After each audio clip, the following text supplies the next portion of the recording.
All right, so imagine this. A corporate battle so big, it wasn't just about money. It kind of like reshaped how Wall Street thought about deals, right? We're going back, way back to the late 1980s to this truly massive leveraged buyout of RJR Nabisco. Maybe you've heard of it, maybe not. But the details, oh boy, are wilder than you think. What's really cool about this deep dive, I think, is the access. We have direct access, really, to all these, major players. I mean, we're talking interview excerpts straight from the source. Ross Johnson himself, Henry Kravis, like everyone who was in the room where it happened. It's like a rare peek behind the curtain. Totally. And our goal here isn't just to like bombard you with facts. We want to dissect this monster of a deal, find those like aha moments, the crazy twists, the wild turns, and explain why this thing still matters today. So let's start with Ross Johnson. This guy, man, ambitious from day one. Oh, absolutely. Early career, you can see it, that drive. Get this, he gets rejected by GE, ends up making like 14 grand a year, teaches at night just to get by. That kind of early struggle, it can really, I think, light a fire under someone, and it sure seems like it did for Johnson. Okay, so then there's Tony Peskett, right? At T. Eaton. This feels like a turning point for Johnson. Peskett and his team, the Pesketeers, they were all about shaking things up. Peskett actually called it shit-stirring. Basically, never stop reinventing. And this clicked with Johnson.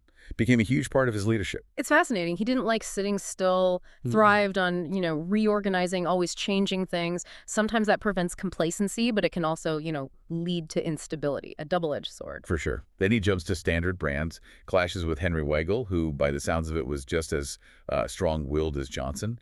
But Johnson still shines. Even there, he connects with people, builds relationships with, like Frank Gifford throws these Dinner of Champions events for charity. You get a sense of his charisma. Oh, yeah. And those celebrity connections, they weren't just for fun. They were, like, strategic. Gifford, for example, he was a pitchman for Standard Brands. Johnson understood how to leverage those relationships. Smart.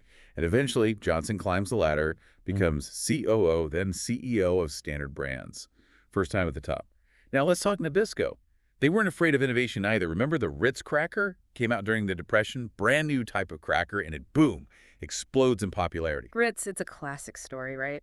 Tough times, but they created something people wanted. They really understood the market. And before Johnson, there was George Coppers. Took over in the 40s, really revitalized Nabisco. He modernized those bakeries, poured money into R&D, advertising, setting them up for the future. Coppers, he's a different kind of leader compared to Johnson. He was about, long-term growth, building a solid foundation, different approaches, both effective in their own way. Then, bam, the merger with R.J. Reynolds.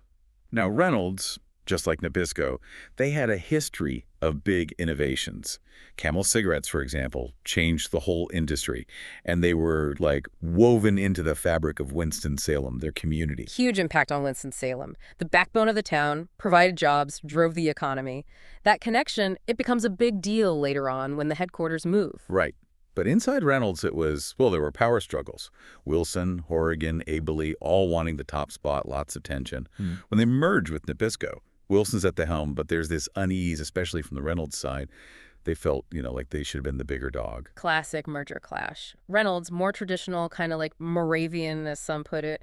Nabisco under Johnson, especially later, it shifts. Becomes, more freewheeling, almost bacchanalian, some sources say. And Johnson, he takes control. Wilson gets pushed aside. Johnson's CEO. That's when we see the lavish spending. RJR Air Force, tons of corporate jets, favors for pals like Frank Gifford. I mean, he even arrives by helicopter at a zoo fundraiser in a town known for being low-key. Yeah, that RJR Air Force, it was a symbol, right? Corporate jets, sure, but the number of them, how they were used, it was a big change from, like, the old Reynolds way. Then there were the flops. Project Alpha, this idea for a limited partnership, went nowhere. And the move to Atlanta. Man, people in Winston-Salem were not happy, including this big shareholder, Spangler. Atlanta, that was a real break from the past. Makes sense why Spangler and others felt, I don't know, betrayed, maybe.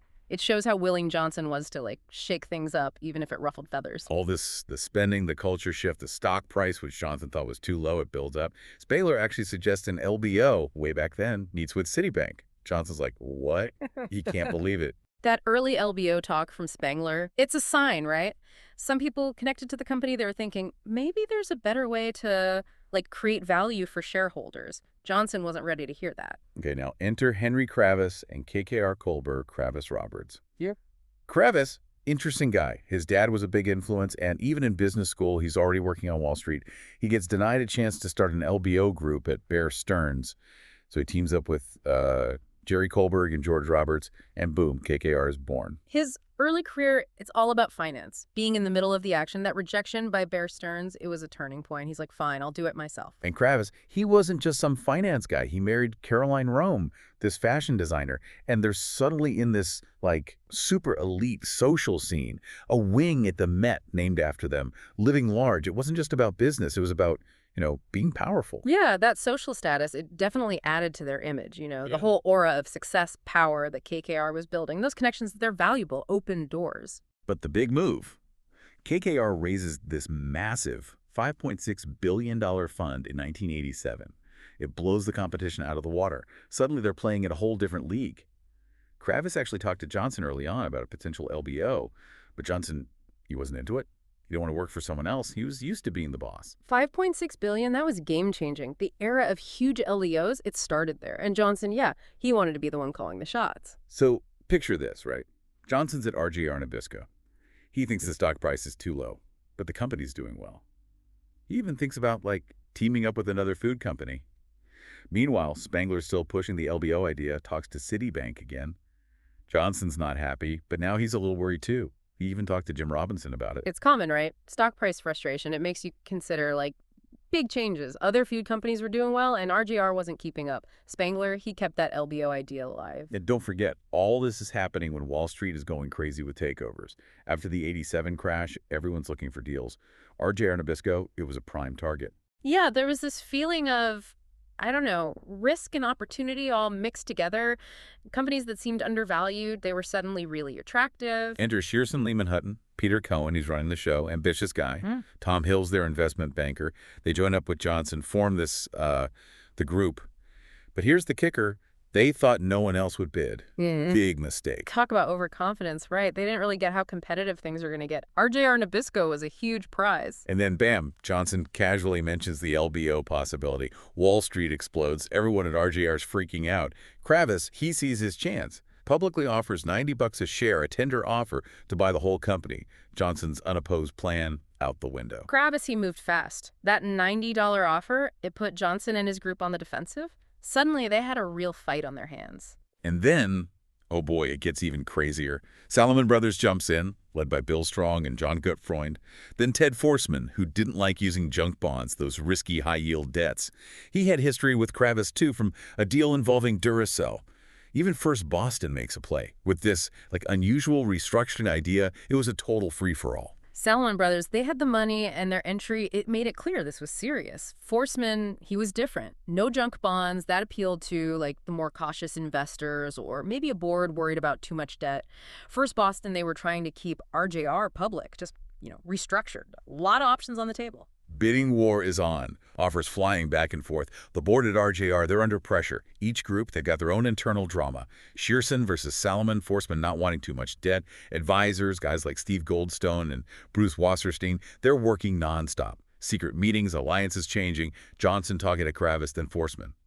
It was crazy. It was like a high-stakes chess match, All these personalities, egos, different goals within each group, it could all fallen apart. Those advisors, they were crucial, keeping things together. And speaking of egos and goals, remember that management agreement? Johnson and his team, they wanted a deal that would make them, like, insanely rich.